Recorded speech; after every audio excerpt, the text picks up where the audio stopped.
नमस्कार, कैसा हूँ। ऑनलाइन क्लासेज में आपका फिर से स्वागत है।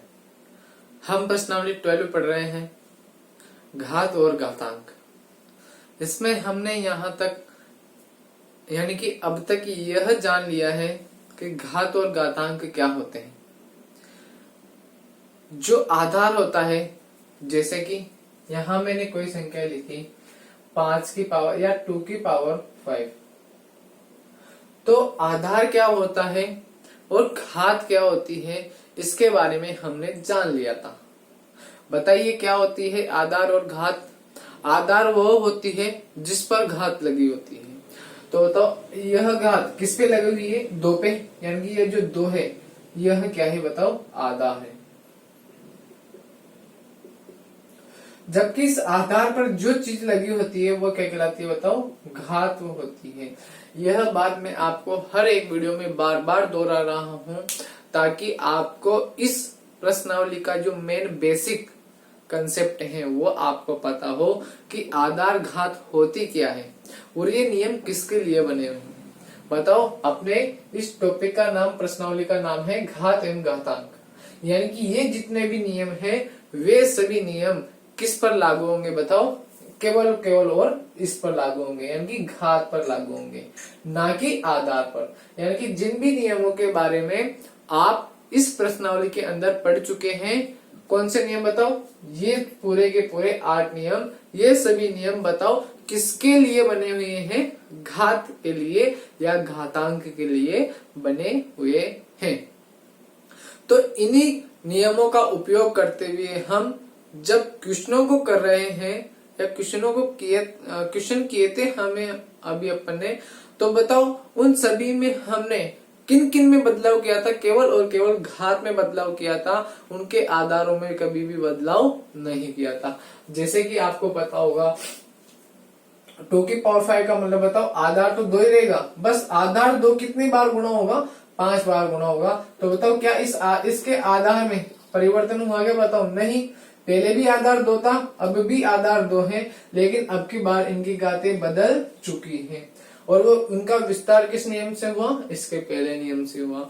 तो इस प्रकार से इन सभी नियमों की जानकारी आपको होना चाहिए कि घात किस नियम के अनुसार किस प्रकार से परिवर्तित होती है। इतना सा आपको समझ में आ चुका हो तो हम आगे की तरफ बढ़ते हैं। चलिए, अभी आपको कुछ लिखना नहीं है, केवल और केवल सीखना है, समझना है और बोर्ड पर देखते रहना है। क्लियर है? कल हम यानी कि इसके पिछले वीडियो में हम बात कर रहे थे क्वेश्चन नंबर 2 की। क्वेश्चन नंबर 2 हमसे कहता है कि सरल कीजिए। पढ़िए क्या लिखा हुआ है बोर्ड पर? सरल कीजिए और उत्तर को धनात्मक घात के रूप में लिखिए। यह बात मैंने आपसे कल भी बोली थी कि हमें उत्तर लाना है, यानी कि इसका आंसर लाना है। इस चीज को सरल तरीके से लिखना है और आंसर को केवल धनात्मक घात के रूप में लाना है। यानी कि उसका आधार क्या है इससे हमें कोई मतलब नहीं है। हमें केवल और केवल किस चीज पर ध्यान देना है कि उस आधार पर जो ऊपर घात लगी हुई है वह घात क्या होनी चाहिए बताओ? धनात्मक रूप ले लेना चाहिए उस घात को। केवल इतना सा हमें करना है। यानी कि अगर घात धनात्मक हो गई तो वही हमारा आंसर है। क्वेश्चन हमसे पूरा आंसर नहीं मांग रहा है क्वेश्चन नंबर 2 में। क्लियर है ध्यान से? तो बताओ अभी क्या इनकी घातें धनात्मक है क्या? यानी कि क्या इनके आगे प्लस का चिन्ह है क्या? नहीं है।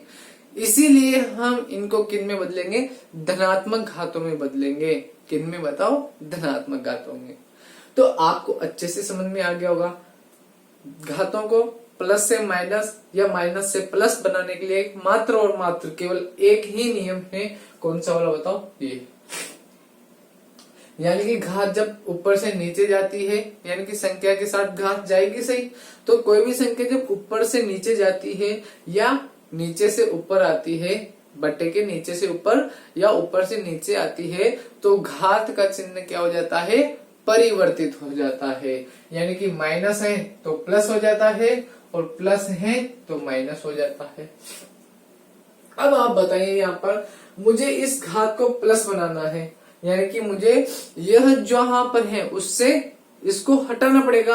यानी कि अगर वह संख्या ऊपर है तो उसे नीचे ले जाना पड़ेगा, और नीचे है तो उसे ऊपर ले जाना पड़ेगा। तो अब आप मुझे बताइए, ये संख्या बटे के ऊपर है या नीचे है? नीचे कि ऊपर? ऊपर है। तो मतलब इन संख्याओं को मैं कहा ले जाऊं? बटे के नीचे ले जाऊं। अच्छा, बटे में 1 लिखना कोई गुनाह है क्या? नहीं है। इसलिए मैं इनके बटे के नीचे 1 लिख सकता हूँ, और इनको अच्छी तरीके से आसानी से मैं इनको नीचे की तरफ ले जा सकता हूँ। बताओ, इस नियम की सहायता से जब मैं किसी भी पावर को, इस माइनस को प्लस बनाना चाहता हूं, तो मैं इसको कहां पर ले जाऊं? बताओ, बटे के नीचे ले जाऊं। इसी का संदर्भ लेकर के बताइए, मैं 2 की घात -3 को इस बटे के नीचे लेकर के आ सकता हूं। यानी कि मैं इसको बना सकता हूं 2 की घात 3। I am right?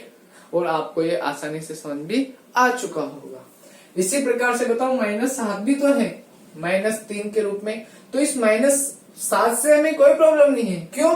क्योंकि बताओ, यह -7 क्या घात है क्या? बताओ, नहीं है, वो तो आधार है, और आधार से हमें कोई लेना देना नहीं है। हमें किससे लेना देना है? बताओ, क्वेश्चन नंबर 2 में केवल घात में। तो घात यहाँ पर -3 है, इसलिए हमारी आवश्यकता है, हमारी मजबूरी है कि हम उसे बताओ बराबर के उसको माइनस से प्लस बनाए। तो यह चीज माइनस है, तो माइनस से प्लस कब बन सकती है? या तो नीचे से ऊपर जाए या ऊपर से नीचे आए। अब ये ऑलरेडी ऊपर है, तो इसको कहाँ ले जा सकते हैं? हम नीचे की तरफ ले जा सकते हैं, और ये बदल जाएगी 7 की पावर, यानी कि -7 की पावर 3 हो जाएगी। क्लियर है ध्यान से? यानी कि ऊपर माइनस थी तो नीचे जाके किस में बदल जाएगी? प्लस वाली में बदल जाएगी। इतना सा आपको अच्छे से समझ में आ चुका होगा। इसके बाद क्या करना है? इसको थोड़ा सा सरल कर लो। बताओ, इसके बाद कौन सा नियम लगेगा? अगर आपको यह प्रश्नावली समझ में आ चुकी है तो आप इसके बाद वाले नियम को आसानी से बता सकते हो। बताइए, इन आपके सामने लिखे हुए इन 8 नियमों में से अब कौन सा नियम लगेगा? अगर कोई बच्चा मुझे बता दे तो वह बहुत आसानी से इस टॉपिक को समझ चुका होगा। बताइए, मैं आपको थोड़ा सा हिंट देता हूं। बताइए, 2 की घात 3 लिखा हुआ है और -7 की घात 3 लिखा हुआ है। इसका मतलब यह है कि दो जो आधार है उसके पावर यानी कि उसकी घात भी 3 है, और एक अन्य आधार -7 है, उसकी भी घात 3 है। यानी कि यहाँ पर 2 आधार हैं, लेकिन उन दोनों की घात क्या है? बताओ, सेम है। तो बताओ, ऐसा कब होगा? बताओ, यहाँ तो आधार समान है, यानी कि ये वाला नहीं लग सकता, ये वाला लग सकता है। आधार अलग अलग है लेकिन उनकी घात एक जैसी है। बताओ, आधार अलग अलग है लेकिन उनकी घात एक जैसी है। यानी कि हम इन दोनों को सम्मिलित रूप से कैसा लिख सकते हैं? बताओ, a इंटू बी की होल पावर m। यानी कि इन दोनों को अलग अलग ना लिख करके हम एक साथ लिख सकते हैं। कैसे? ध्यान से देखना। ये मैंने 2 लिखा, ये इंटू में मैंने -7 लिखा, -7 लिखा, और इन दोनों को सम्मिलित करके मैंने दोनों की पावर को एक साथ इनके ऊपर लगा दिया। यही नियम कहता है कि आप इनको अलग अलग घात लगाने के बजाय एक साथ कोष्टक में बंद कर दो और उनके ऊपर पूरा ढक करके क्या लगा दो? उसकी घात लगा दो। यही हमने किया। अब प्लस, यहाँ पर बताओ माइनस है या प्लस है? प्लस। जहां पर कोई सा भी चिन्ह नहीं होता संख्या के आगे, वहां हम प्लस मानते हैं। तो अब आप मुझे बताइए, प्लस और माइनस गुणा होकर के क्या बन जाता है? बहुत ही आसानी से आपको समझ में आ चुका होगा, क्योंकि पहला वीडियो ही मैंने इसी बात पर बनाया था जब हमने वीडियो प्रारंभ किए थे, यानी कि ऑनलाइन पढ़ाई आरंभ की थी। क्लियर है ध्यान से? अगर नहीं है पता तो आप YouTube चैनल पे जाकर के देख सकते हो कि कौन सा वाला जो पहला वीडियो था उसमें क्या सर ने बताया था। तो अब आप मुझे बताइए, प्लस माइनस से गुणा होकर के क्या बन जाएगा? माइनस बन जाएगा। क्लियर है? और 7 इंटू 2 कितना हो जाएगा? 14 हो जाएगा। यानी कि ये हो जाएगा 1/-14 की घात 3। तो यहाँ तक भी आप आंसर ला सकते हो, या फिर आप इसको आगे भी सोल्व कर करके माइनस को बाहर निकाल सकते हो। बताओ, माइनस की पावर 3 का मतलब क्या होगा? -3 बार गुणा हो रहा होगा, और माइनस जब 3 बार गुणा होता है तो आपको पता है माइनस माइनस तो प्लस बन जाता है, और ये गुणा वाला माइनस प्लस बनकर माइनस बन जाता है। यानी कि माइनस में आंसर आएगा 1/14 की घात 3। जल्दी से इसको यहाँ तक नोट कीजिए, फिर हम आगे की तरफ चलेंगे।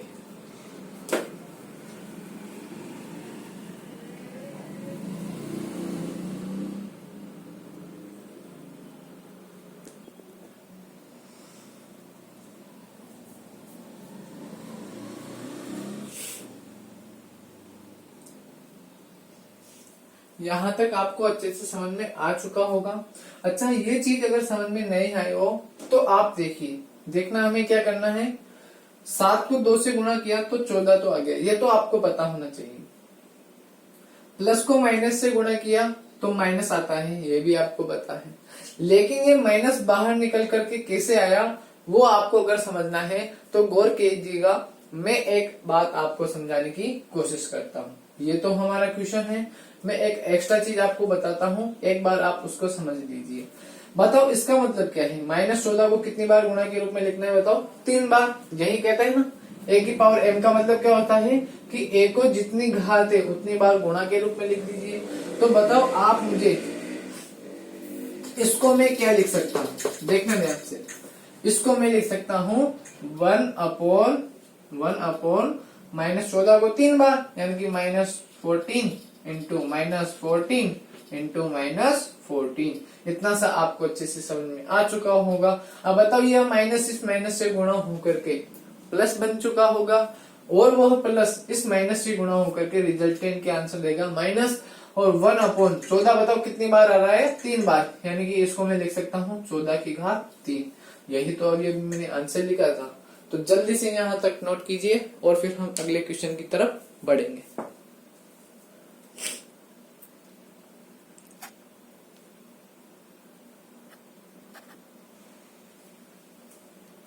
ठीक है, चलते हैं हम, आपने नोट कर लिया होगा।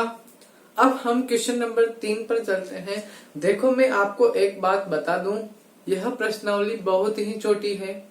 अगर आपने, सच कह रहा हूं, अगर आपने इन 8 नियमों को अच्छे से समझ लिया, अच्छे से फील कर लिया, तो आपको यह प्रश्नावली इतनी अच्छी लगने लगेगी कि आप सोच नहीं सकते। तो आपको पूरा का पूरा ध्यान किस पर देना है बताओ, इन 8 नियमों पर देना है कि किस प्रकार से इनके 8 नियम काम करते हैं। एक बार वापस से हम इनको समझते हैं 1 मिनट के लिए, देखना ध्यान से। a की पावर m अगर कहीं पर लिखी हुई है, इसका मतलब यह होता है कि a को कितनी बार गुणा के हम रूप में लिख सकते हैं जितनी उसकी घात है। अब a की घात m है तो इस a को कितनी बार लिखा जाएगा, 5 बार। जैसे कि 2 की घात 5 है तो 2 को कितनी बार लिखा जाएगा, 5 बार। 3 की घात 6 है तो 3 को कितनी बार लिखा जाएगा, 6 बार लिखा जाएगा। ऐसे ही 5 की घात 2 है तो 5 को कितनी बार लिखा जाएगा, 2 बार लिखा जाएगा। और फिर गुणा करना तो आपको आता ही है, 5 को 5 से गुणा करके 25 आप आंसर ला सकते हो, इसमें कोई संदेह नहीं होना चाहिए। क्लियर है? तो इसीलिए ये प्रश्नावली पढ़ाई गई थी कि कहीं अगर ऐसी अजीब सी संख्या आ जाए तो आप उनको कैसे हल करो। क्लियर है यहाँ तक?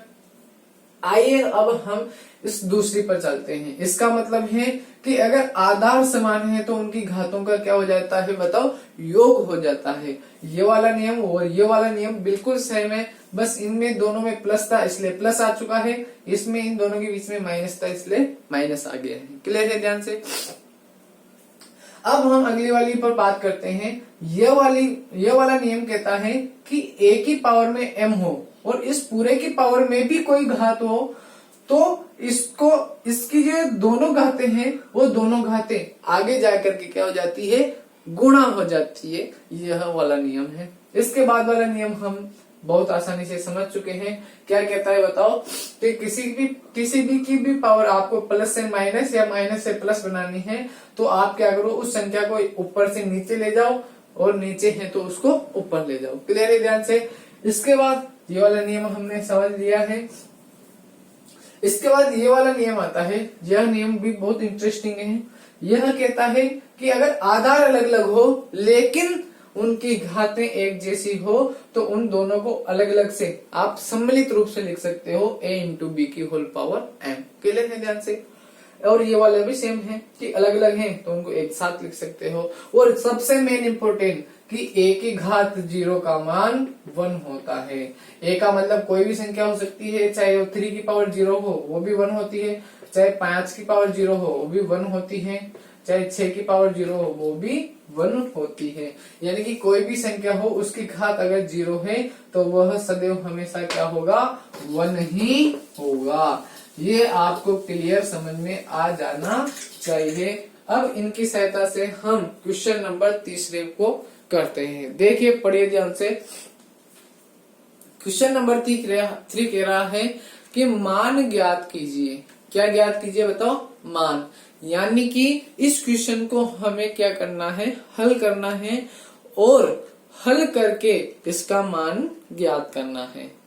अब क्या करना है, देखो क्वेश्चन नंबर 2 में हम देख रहे थे, क्वेश्चन ने कहा था कि आप इसको हल मत करो, आप तो केवल इसका आंसर किस में लेकर आ जाओ, धनात्मक घात वाली संख्या में लेकर आ जाओ, यही कह रहा था। लेकिन यह क्वेश्चन क्या कह रहा है आपसे, यह क्वेश्चन ये कह रहा है कि आप कैसे भी करके इसका मान ज्ञात करो, चाहे धनात्मक संख्या के रूप में, धनात्मक घात के रूप में लाकर करो, चाहे ऋणात्मक घात के रूप में लाकर करो, लेकिन मुझे तो इसका आंसर चाहिए। अब हमारी मर्जी है, हम इसको कैसे भी कर सकते हैं।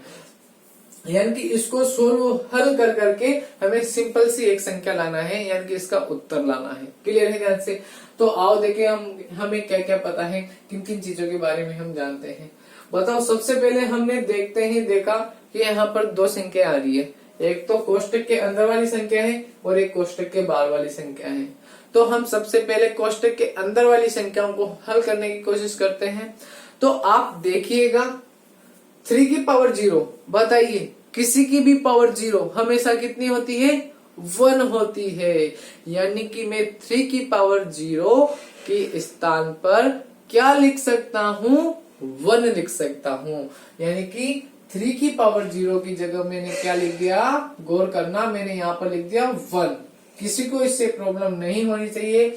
आप साइड में लिख सकते हो कि a की पावर 0 का मान हमेशा 1 होता है। अब उस a के रूप में चाहे 3 हो, चाहे 4 हो, चाहे 5 हो, चाहे 10 हो, चाहे 10 लाख हो, कुछ भी हो, हमें उससे कोई मतलब नहीं है। उसका मान हमेशा क्या होगा, 1 ही होगा। प्लस का चिन्ह हमने लगाया, ये वाला।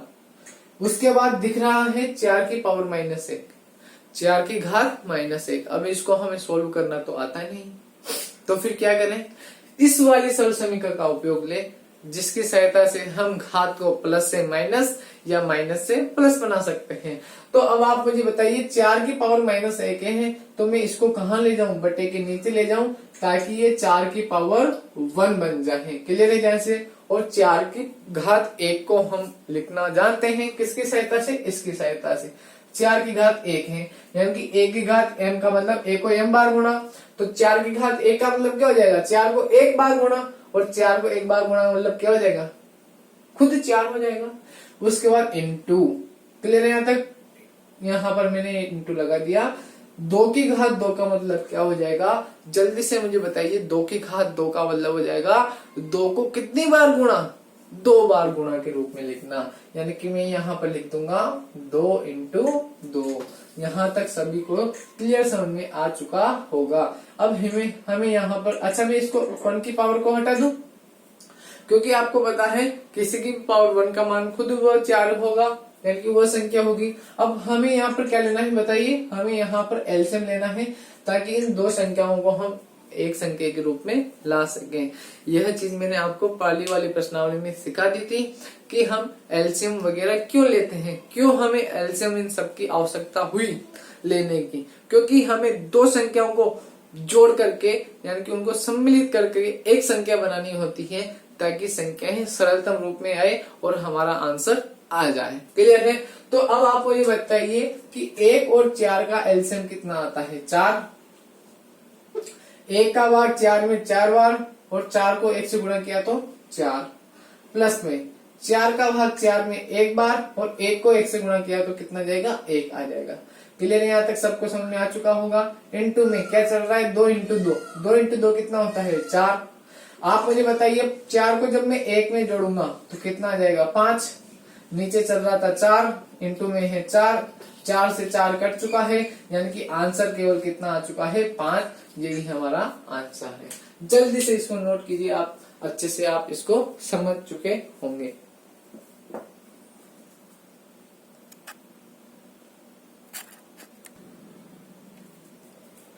समझ में आ चुका है ना। देखो बच्चों, हमने क्या किया, अगर आपको समझ में नहीं आया हो तो एक बार वापस से आप देख सकते हो, समझने में कोई परेशानी नहीं होनी चाहिए।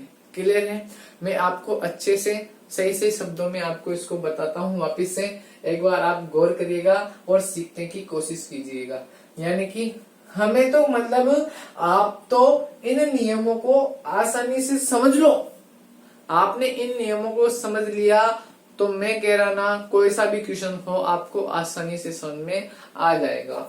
तो सबसे पहले हमने क्वेश्चन देखा, क्वेश्चन देखते ही हमें पता चला कि 3 की पावर 0 का मान तो 1 होता है, 4 की पावर माइनस में है और माइनस वाली संख्याओं को यानी कि माइनस घात वाली संख्याओं को हमें लिखना नहीं आता, तो माइनस घात वाली संख्याओं को हमें प्लस घात वाली बनाना पड़ेगा। तो प्लस के लिए बनाने के लिए हमें या तो संख्या को ऊपर से नीचे ले जाना है या नीचे से ऊपर ले जाना है। यानी कि अगर संख्या ऊपर है तो उसे नीचे ले जाइए और नीचे है तो उसको ऊपर ले आइए। अब चूंकि यह 4 की पावर -1 ऊपर है तो इसे कहाँ लाना पड़ेगा, नीचे लाना पड़ेगा। तो -1 किस में बदल जाता है, +1 में। और 4 की घात 1 का मतलब क्या होता है, सिंपली 4 ही होता है। यानी कि 4 को उसकी जितनी घात होती है उतनी बार गुणा के रूप में लिखना होता है। 4 की घात 1 है इसलिए हमने 4 को एक बार लिख दिया, यानी कि सिंपली 4 बन गया। 4 और 1 का एलसीएम कितना हो गया, 4। 1 का भाग 4 में गया 4 बार और 4 को गुणा किया 1 से तो 4 आ चुका है। 4 का भाग दिया 4 में 1 बार, 1 को 1 से गुणा किया तो 1 आ गया। 4 और 1 हो गया 5, इधर 2 इंटू 2 हो गया था 4, 4 से 4 कटा तो आंसर कितना आ गया था बताओ, 5 आ चुका था। यह आपने लिख लिया होगा। अब हम अगले क्वेश्चन पर चलेंगे। मुझे उम्मीद है आपको ये बहुत अच्छे से अब तो समझ में आ ही चुका होगा। अगले क्वेश्चन के लिए अब आप तैयार हो जाइए, मैं आपके सामने इस बोर्ड पर लिख रहा हूं। ये रहा आपके सामने क्वेश्चन नंबर 3 का 3 वाला क्वेश्चन। दूसरा क्वेश्चन आप घर पे करना, आसानी से आपको समझ में आ जाएगा और आप उसका आंसर भी ला दोगे। क्वेश्चन नंबर 3 का 3rd वाला देखिए आप, यहाँ पर आपको दिख रहा होगा 1/2 की पावर यानी कि 1/2 की घात -2, 1/3 की घात -2 और 1/4 की घात -2। क्या दिख रहा है, क्या कर सकते हैं हम, देखेगा ध्यान से आप। कोई यूं सोच रहा होगा कि इन सभी की घातें समान हैं और आधार अलग अलग हैं, तो हम इसको इसकी तरह से कर सकते हैं। लेकिन गौर करना, ये तभी लगता है जब इन दोनों के बीच में कौन सा चिन्ह हो बताओ, गुणा का चिन्ह हो। क्या इनके मध्य गुणा का चिन्ह है क्या बताओ, नहीं है। इसलिए हमें क्या करना पड़ेगा, वह नियम नहीं लगा सकते और कुछ और जुगाड़ की आवश्यकता हमें होगी। अब कौन सा नियम लगेगा वो हमें सोचना है। बताइए, अगर मैं इसको अभी देखते ध्यान से, 2 की घात अगर -1 लिखा हुआ है कहीं पे, सोचना तो बताओ इस -1 को मैं अगर हटाना चाहता हूं तो बताओ मैं इस संख्या को ऊपर से नीचे या नीचे से ऊपर ले जाऊंगा। अब चूंकि ये पहले से ही ऊपर है तो इस संख्या को कहां ले जाना पड़ेगा, नीचे ले जाना पड़ेगा। यानी कि ये बन जाएगी 1/2 की पावर 1 और 1/2 की पावर 1 खुद क्या होता है, 1/2 होता है, क्योंकि 1 का मतलब क्या होता है, केवल उसको एक बार गुणा के रूप में लिखना। यानी कि हम 1/2 को यानी कि 1/2 को हम 2 की पावर -1 लिख सकते हैं। तो आप मुझे बताइए 1/2 को हम क्या लिख सकते हैं बताओ, 2 की घात -1 लिख सकते हैं। यहाँ तक किसी को परेशानी नहीं होनी चाहिए। इसी प्रकार से 1/3 को भी हम क्या लिख सकते हैं, 3 की पावर -1 के रूप में लिख सकते हैं। इसी प्रकार से 1/4 को भी हम 4 की पावर -1 के रूप में लिख सकते हैं। यहाँ तक सभी के समझ में आ चुका होगा। क्या लिखना है, किसका रेफरेंस लेना है बताओ, इस वाले नियम का, कि कोई जो चीज है, इधर आप साइड में रेफरेंस दे सकते हो कि कोई भी अगर 1/a की पावर m है तो उसको हम ऊपर ले जाकर के a की पावर -m बना सकते हैं आसानी से। अब इसके बाद क्या करना है बताओ, कहीं पे आपने देखा था क्या, कि आधार के ऊपर कोई घात लगी हुई है और उस पूरे के ऊपर भी कोई घात लगी हुई है। ऐसा नियम पढ़ा है कहीं आपने? हाँ जरूर पढ़ा है। बताइए क्वेश्चन नियम नंबर 3, आधार के ऊपर कोई घात है और इस पूरे के ऊपर भी कोई घात है, यानी कि इसको सोल्व करते समय हम क्या करेंगे, इन दोनों घातों को क्या कर देंगे बताओ, गुणा के रूप में लिख देंगे। तब आप मुझे बताइए, यहाँ पर मैं लिख दूंगा 2 की घात -1 गुणा -2 प्लस में 3 की घात -1 गुणा -2, ऐसे ही बताओ प्लस में 4 की घात -1 गुणा -2। बहुत क्लियरिटी से आपको ये चीजें समझ में आ चुकी होगी। अब आप मुझे बताइए 2 की घात, बताइए माइनस माइनस से गुणा होकर के क्या बन जाता है, प्लस बन जाता है, और 2 को 1 से गुणा करने पर 2 रह जाता है। क्लियर है? और प्लस लगाना मुझे कोई आवश्यक नहीं है। क्लियर है? उसके बाद प्लस में 3 की घात, ऐसे ही बताओ माइनस माइनस प्लस, और 2 1 से गुणा होकर के 2 बन जाएगा। इसी प्रकार से माइनस माइनस प्लस, तो 4 की घात भी कितने हो जाएगी, 2। अब आप मुझे बताइए 2 की घात 2 का मतलब क्या हो जाएगा, 2 को 2 बार गुणा के रूप में लिखना। क्लियर? प्लस में 3 का स्क्वायर यानी कि 3 को 2 बार गुणा के रूप में लिखना। ऐसे 4 की घात 2 का मतलब भी क्या हो जाएगा, 4 को 2 बार गुणा के रूप में लिखना। अब आप आंसर ला सकते हो आराम से। बताइए 2 इंटू 2 कितना होता है, 4, प्लस में 3 इंटू 3 कितना होता है, 9, प्लस में 4 इंटू 4 कितना होता है, 16। तो आपका आंसर आ जाएगा बताओ 16 और 4 20, 20 और 9 कितना हो जाता है, 29। यही आपका आंसर है। जल्दी से आप इसको नोट कर सकते हो।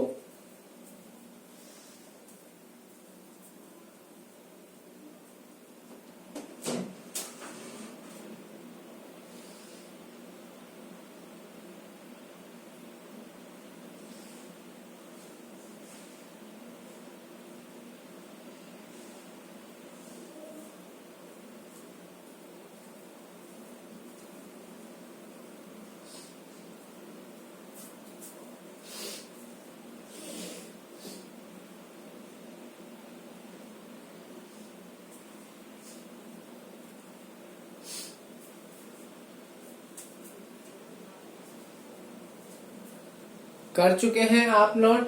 एक बार हम इसको समझने की कोशिश करते हैं वापस से।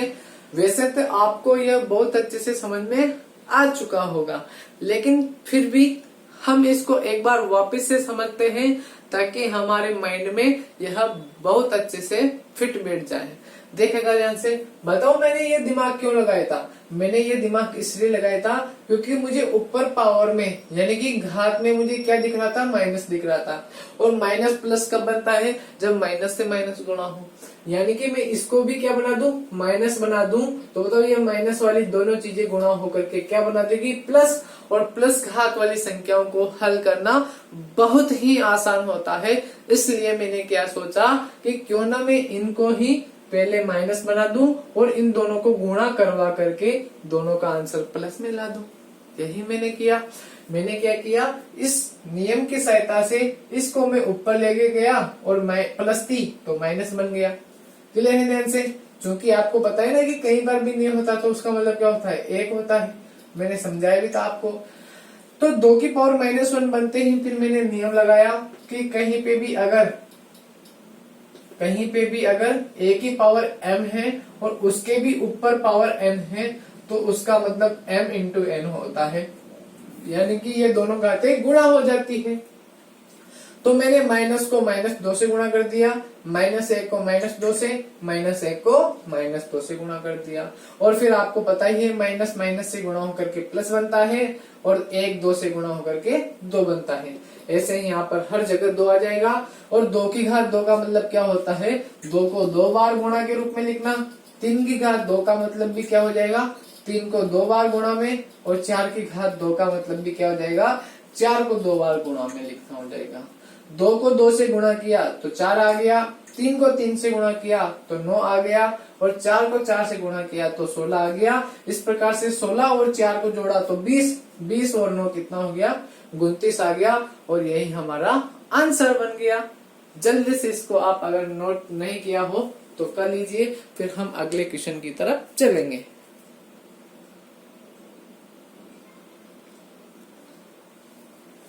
ठीक है, तो आपने वो नोट कर लिया होगा। अब हम अगले क्वेश्चन पर चलते हैं। बहुत ही इंटरेस्टिंग क्वेश्चन है यह, आपको बहुत अच्छे से इसको समझने में आसानी होगी।